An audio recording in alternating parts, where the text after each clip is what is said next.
She abandoned him and their 5 kids. 10 years later, she came back and was stunned to find what he'd done without her. Stay tuned. You won't believe what she found. And tell us in comments where you are watching from. Ethan Baker had always believed in family. He wasn't perfect, but he tried. And for years, he thought that was enough, until the morning he woke up and Olivia was gone. No warning, no argument the night before, just a folded piece of paper on the kitchen counter with 7 haunting words. I'm sorry. I can't do this anymore. She didn't just leave him, she left them. 5 children. Caleb, Owen, Maya, and the 2 youngest, still too small to understand what the word abandoned meant. One was still in diapers. The other had just started kindergarten. The sound of silence in the house that day was deafening. The children asked questions he couldn't answer. Where's Mommy? Did we do something wrong? He didn't know how to respond, so he lied. He told them she needed time, that she loved them, that she'd be back. But days turned into weeks, weeks turned into months, and Olivia never returned. What followed was chaos. Ethan had to quit one of his 2 jobs because childcare alone cost more than his paycheck. He barely slept. He burned dinners. He forgot permission slips. And yet, somehow, they survived. Each day began at 5 a.m., when the rest of the world was still quiet. He'd pour himself a cup of coffee in the same chipped mug Olivia used to love. That mug became a reminder, not of her, but of the life he refused to let fall apart. By 6:30, the kitchen was filled with movement, pancakes flipping, kids arguing over bathroom turns, Maya crying about a missing sock. He never had time to finish his coffee, but the sound of their laughter when it came was everything. At the auto repair shop where he worked, Ethan found a strange sense of peace. The clanging of tools and roaring engines drowned out the worry in his mind. His boss, Frank, often shook his head. 5 kids, and you're still standing, man. Ethan would just smile. No one knew that he sometimes cried in his beat-up pickup truck during lunch breaks. Caleb, his eldest, became his right hand. They matured far too fast, stepping into the role Olivia had abandoned. Caleb helped with dinner, wrangled the younger siblings, and never once complained. But Ethan noticed the toll, the quiet looks, the tired eyes. There were nights Ethan thought he couldn't keep going, when he didn't know how he'd pay the bills or how he'd make it through another parent-teacher conference alone. But every time Maya wrapped her arms around him and whispered, I love you, Daddy, it gave him the strength to fight another day. And he fought hard. He missed weddings, birthdays, promotions. While others built careers, he built a home from scratch. While his peers climbed ladders, he was holding hands at school drop-offs and wiping noses at bedtime. Then, 10 years after Olivia disappeared, everything shifted again. It was just another Tuesday. He came home, kicked off his work boots, and sorted through the usual pile of mail bills, junk, school flyers, and then he saw it. A letter. No return address, but the handwriting was unmistakable. Olivia. His heart stopped. His breath caught in his throat. 10 years. 10 birthdays. 10 Christmases. 10 first days of school. All without her. And now here she was, reaching out. He didn't open the letter. Not yet.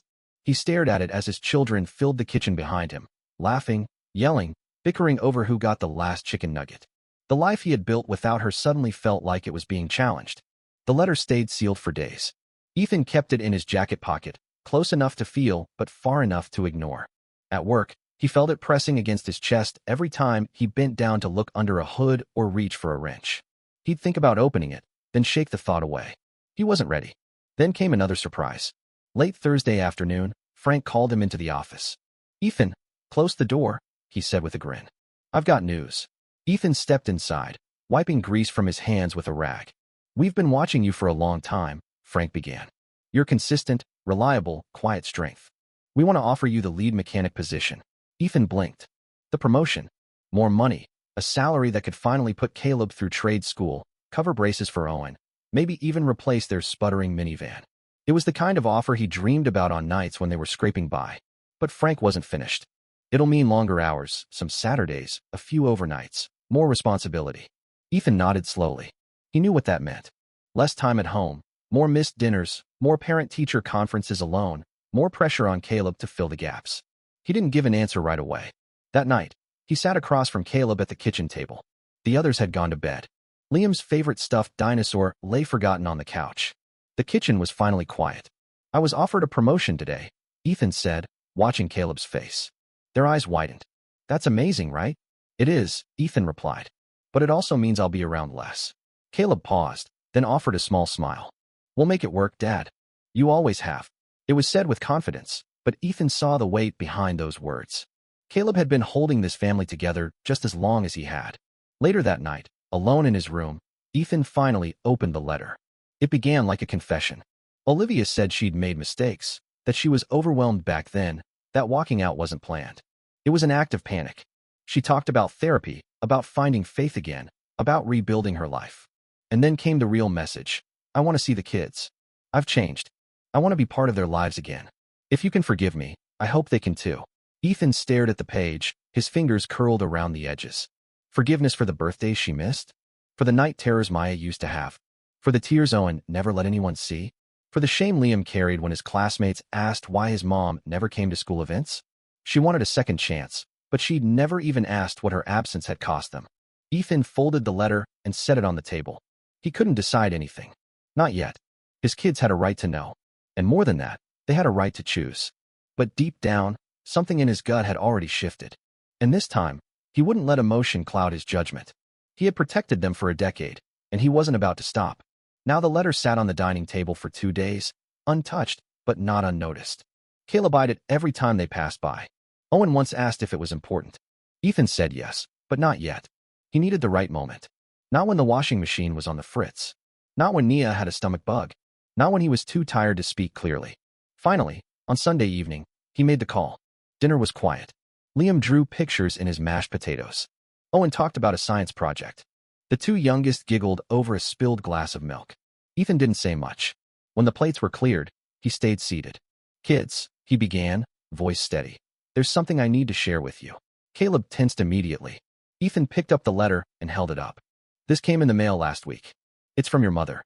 Silence. Not a breath. Not a blink. She says she wants to see you. Says she's changed. Says she's sorry. He didn't sugarcoat it. He read the letter aloud, word for word. His voice didn't shake, but his hands did. When he finished, he looked up. Caleb's face had gone pale, their jaw clenched. Why now? They asked flatly. Why not 10 years ago, when we needed her? Owen stared at the table, eyebrows furrowed. Is she really coming back? The youngest two didn't say anything. Maya curled into her chair like she was trying to disappear. Ethan nodded slowly. She reached out, but nothing's decided. I wanted you to hear it first because this affects all of us. We're not a hotel she can just check back into, Caleb said. The words were sharp, and no one dared respond. Later that night, Ethan found Caleb in the hallway, staring at a photo on the wall, a picture from 5 years ago. All 6 of them in matching holiday pajamas. She wasn't there, Caleb said quietly. I know, Ethan replied. I don't even remember the sound of her voice anymore. Ethan didn't know what to say, so he stood beside them in silence. The next few days, everything felt off. Maya cried at school and couldn't explain why. Owen kept asking questions Ethan didn't know how to answer. Even the two youngest, usually so full of laughter, were quieter than usual. The weight of Olivia's letter had spread through the house like a storm cloud, quiet, looming, heavy. Then one night, as Ethan was tucking in Maya, she whispered, Does Mommy still love us? His heart broke. I think she does, he answered. But love isn't always enough. Maya blinked up at him. Are you going to let her come back? I don't know, he said.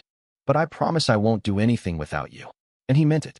Because after 10 years of holding this family together, Ethan wasn't about to let the past tear them apart. The house felt heavier with each passing day. Caleb had gone quiet. Owen was restless. Maya, who hadn't had nightmares in years, now crept into Ethan's bed at night without saying a word. Even the air between them felt uncertain. At the repair shop, Ethan tried to keep his focus but dropped tools, misread measurements, and stared too long into empty space. Frank noticed. You all right? He asked, pulling Ethan aside. After a pause, Ethan finally shared it. Their mom reached out. After 10 years. Says she wants to come back. Frank raised a brow. 10 years? What does she want? That's what I'm trying to figure out. Frank didn't push. Just offered one quiet piece of advice. Whatever you do, protect your peace. That night, Ethan sat alone at the kitchen table, staring at Olivia's letter again. The words hadn't changed, but the feeling they left behind had only grown heavier. He called a lawyer the next morning. After hearing everything Olivia's disappearance, the letter, the emotional toll, the lawyer gave it straight. You've had sole custody for a decade. She has no rights unless a court gives them back. But if she pushes, you'll need to be ready. It was all Ethan needed to hear. Back home, Caleb was already one step ahead. I found her, they said, sliding a phone across the table. Ethan leaned in. There she was, Olivia, on social media, smiling in pictures with strangers. But her captions told a different story: financial help needed. Please, for second chances. A GoFundMe link titled Starting Over After Setbacks. She's not coming back for us, Caleb said quietly. She's coming back because she's sinking. Ethan stared at the screen, jaw tight. This wasn't about redemption. It was about survival. The next day, he hired a private investigator. I want the truth, he told him. No speculation, no gaps, just facts. The investigator nodded. You'll have it. At home, Owen approached him that evening. Dad, if she wants to take us, can she? No, Ethan said without hesitation. But what if she tries? Ethan crouched down, looking him in the eye. She left. I didn't. And I won't let anyone undo what we've built. He meant it. Later that night, he watched all 5 of them sleeping. Caleb still sitting up with a textbook. Owen tangled in sheets. Maya clutching her stuffed bear. Liam sprawled out, a picture of innocent sleep. He had kept this family together through everything. And now that Olivia wanted back in, he'd do whatever it took to keep them safe. The call came on a Thursday afternoon. Ethan didn't recognize the number, but something told him to answer. The moment he picked up, a familiar voice, soft, uncertain, said his name. Ethan? It's me. His grip on the phone tightened. Olivia. She got to the point quickly. I just want to see them. That's all. One meeting, please. There was no apology this time, just desperation. Ethan didn't respond right away. He let her words hang in the silence. Then finally, he spoke. If they don't want to see you, it ends there. No pressure, no surprises. She hesitated. Okay. He picked the location himself. A public park, familiar, neutral, a place with space to leave if it came to that. Caleb didn't say much when he told them. Just nodded, jaw clenched. Owen asked the question everyone was afraid to voice. Do we have to go? You don't, Ethan said. No one's forcing anything. But they all agreed. They needed to know. On the day of the meeting, the weather matched the mood. Gray skies, not quite raining, but cold enough to feel uncomfortable. Ethan stood by the duck pond with all 5 children beside him. When Olivia finally appeared, she looked nothing like the woman who had walked out 10 years ago. Her hair was pulled back, her coat too thin for the weather. She looked older, tired, hollowed out. She approached slowly, eyes on the children. I've missed you all, she said, voice shaking. None of them moved. Caleb crossed their arms. Owen stared at the ground. Maya gripped Ethan's hand tightly, hiding half behind his leg. Olivia kept talking, something about being lost, about finding herself, about how hard life had been. But her words didn't land. They bounced off the years of absence like rain off a roof. Then Caleb stepped forward. What do you expect from us now? They asked. It wasn't hostile, it was honest. And Olivia had no answer. The meeting didn't last much longer. There were no hugs, no tears, just a heavy silence broken only by the sound of ducks in the pond. As they turned to leave, Olivia whispered, I hope you'll let me try. But no one responded. Back home, the ride was quiet. The kids didn't argue. No one reached for music. The silence said more than words ever could. That night, Ethan sat at the edge of his bed while Caleb stood in the doorway. She didn't even ask how we've been, they said. Ethan nodded. I'm proud of you, he replied. All of you. Because whatever Olivia was hoping for, it wasn't this. They weren't the same kids she had left behind. And this time, they weren't going to be broken. The silence after the park visit didn't fade. At dinner, no one spoke about Olivia, but the weight of that meeting lingered in every glance, every pause between bites. Even Maya, usually a fountain of questions, stayed quiet. Caleb scrolled silently through their phone while the others ate. She looked like she needed something, they muttered. Not like someone who came back for love. Ethan didn't answer, because deep down, he'd started to believe the same. 3 days later, the call came from the private investigator. I've got something, he said. You might want to sit down. Ethan braced himself as the man spoke plainly. Olivia was in debt. Deep debt. Credit cards maxed out, 2 lawsuits pending, an eviction notice filed 6 weeks ago. She'd been in and out of jobs, most of them lasting less than a year. And the GoFundMe page Caleb had found? It was real and barely keeping her afloat. But that wasn't all. She's mentioned your name, the investigator said, to friends, to online forums. It's clear she thinks reconnecting with the kids might fix her problems. Ethan leaned back in his chair, the phone still pressed to his ear. There it was. Not a second chance at family, a lifeline. He hung up, the knot in his chest unraveling into something colder clarity. That evening, he called a family meeting. The kids gathered around the table, the atmosphere still delicate. Ethan laid down the report, letting them see the truth for themselves. I wanted you to know what's really going on, he said. No secrets, no pretending. Caleb read silently. Owen flipped through the pages, eyes growing wider. The younger ones leaned into Ethan's side. "She's in trouble," Caleb said quietly. "Yes," Ethan replied. "But not for the reasons she claimed." Maya looked up, voice soft. "So she's not coming back because she loves us?" "No, sweetheart," Ethan said, wrapping an arm around her. "She came back because she needed something. But this time, we don't owe her anything." A long silence followed. The air in the house was still. After reading the report, the kids didn't ask more questions. They didn't need to. The truth had landed. Olivia hadn't returned for reconciliation. She had returned for rescue. And Ethan had made up his mind. Later that night, after the others had gone to bed, he walked into his room, opened the top drawer of his desk, and pulled out a thick envelope, one he'd kept sealed for nearly 3 years. Inside were documents, carefully arranged, quietly built, painstakingly signed. The next evening, he gathered the kids around the dining table again, this time with something to show them. "I've been keeping this until the right time," he said, setting the envelope on the table. Caleb raised an eyebrow. Owen leaned forward. Ethan opened it slowly, revealing paperwork with official stamps and signatures. "I've been saving, investing, planning for each of you. Not just for college, not just for emergencies, but for security." He paused. "I also worked with a lawyer to make sure none of you could ever be taken away from me." Caleb's eyes narrowed in confusion. "What do you mean?" "I legally adopted all 5 of you." Silence. Owen blinked. Maya's mouth fell open. Even the youngest 2 sat perfectly still. "I wanted to make it permanent.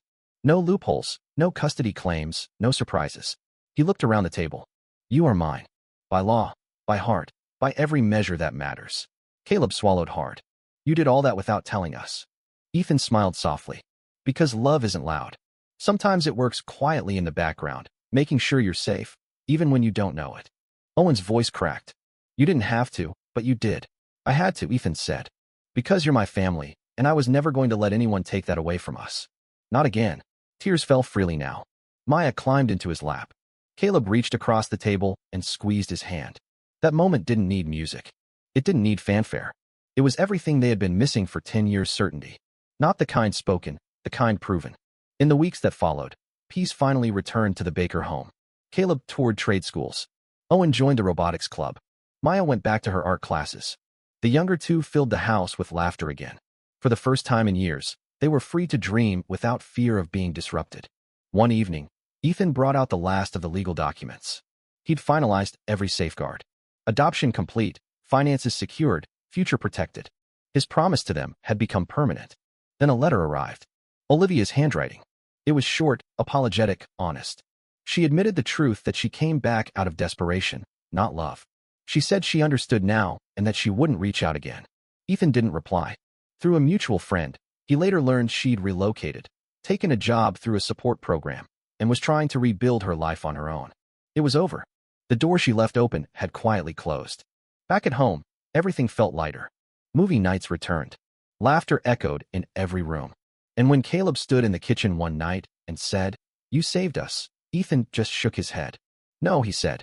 "We saved each other." And together, they kept moving forward, stronger, wiser, and unshaken. Because this wasn't the family Olivia left behind. This was the family Ethan built. Ethan didn't just raise 5 kids alone. He built a foundation they could stand on for life through heartbreak, sacrifice, and quiet strength. He proved that love isn't measured by grand gestures, but by showing up every single day. He didn't need recognition. He needed them whole, safe, and free. And in the end, he gave his children something their mother never could: security without conditions and love without limits. Now let me ask you, what would you do if someone from your past suddenly returned after years of silence, asking for a second chance? Tell us in the comments if this story moved you, inspired you, or reminded you of the power of family.